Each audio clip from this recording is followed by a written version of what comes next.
Bonjour. J'aimerais aujourd'hui vous parler de comment se rapprocher de Dieu. Comment sentir Dieu dans notre vie. Comment entendre la guidance de Allah dans notre vie. Nous cherchons Dieu partout, dans les paroles des autres, dans les miracles, mais la vérité est que Dieu commence d'abord à l'intérieur de nous. Le premier voyage vers Dieu, c'est un voyage vers soi-même. Et il faut accepter de se détourner du monde extérieur et se tourner vers l'intérieur de soi. C'est là où on rencontrera le divin. Ce n'est pas une chose facile parce que nous vivons dans une époque où il y a trop de distractions. Donc, il faut faire l'effort de se détourner de ces distractions, se tourner vers soi, et là, on y rencontrera Allah subhanahu wa ta'ala. Allah subhanahu wa ta'ala est en nous tous à travers le souffle divin.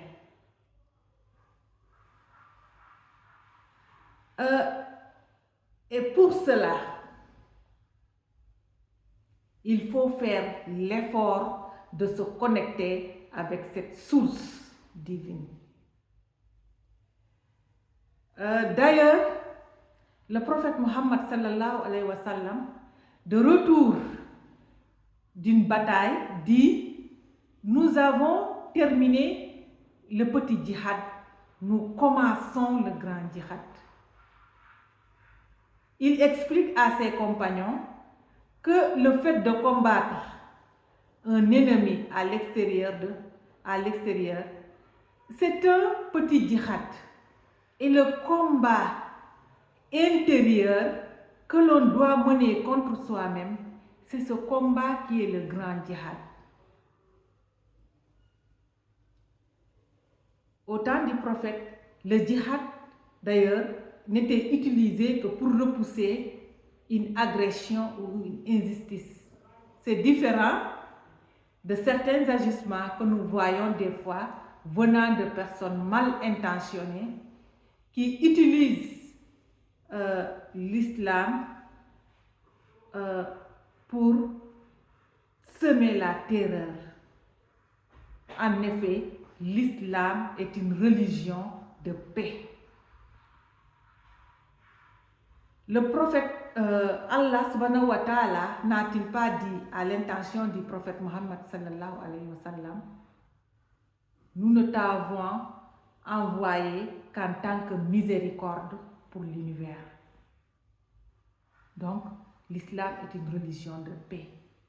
Et le grand djihad dont parlait le prophète Mohammed sallallahu alayhi wa sallam, c'est le combat intérieur contre nos passions, contre notre ego, contre nos mauvaises inclinaisons, pour purifier notre cœur et notre âme.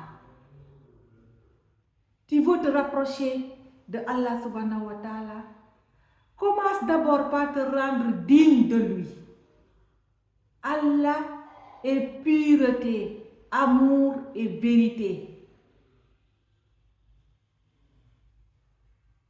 Tu ne peux pas le refléter si ton cœur est encombré de doutes, de colère, de haine, d'injustice, de jugement, de mauvaises habitudes.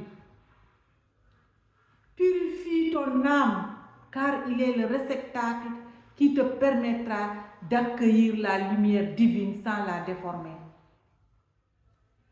Travaille sur toi pour guérir tes blessures intérieures, pour devenir fort et aligné. Chaque fois que tu libères une grande émotion, chaque fois que tu choisis le pardon, tu fais un pas vers ton vrai chemin. Le travail sur soi est un acte de foi.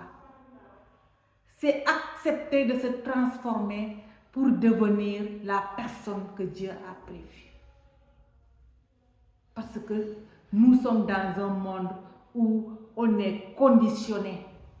Depuis notre naissance, on est éduqué par nos parents, par la société.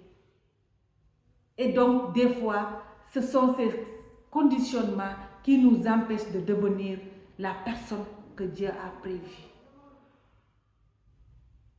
Donc, il faut se retourner vers soi et corriger certaines choses qui ont été installées en nous et qui n'étaient pas favorables à notre, notre rapprochement envers Dieu. Parce que si notre cœur est encombré de colère, notre cœur est encombré de mauvaises habitudes, on ne peut pas entendre la guidance de Allah. Donc, il faut accepter de travailler sur soi pour se rapprocher de ton Seigneur. Chaque fois que tu te rapproches de toi-même, tu te rapproches de Allah subhanahu wa ta'ala. Et tu verras que ton chemin de vie deviendra de plus en plus clair. Parce que nous avons tous une mission sur terre. Et tant qu'on ne trouve pas cette mission sur terre, nous allons souffrir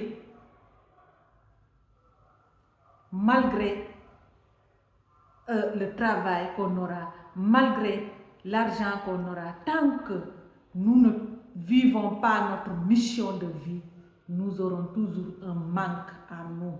Nous sentirons toujours un manque en nous. Donc, il faut travailler sur soi pour retrouver cette mission de vie et marcher dans sa mission de vie.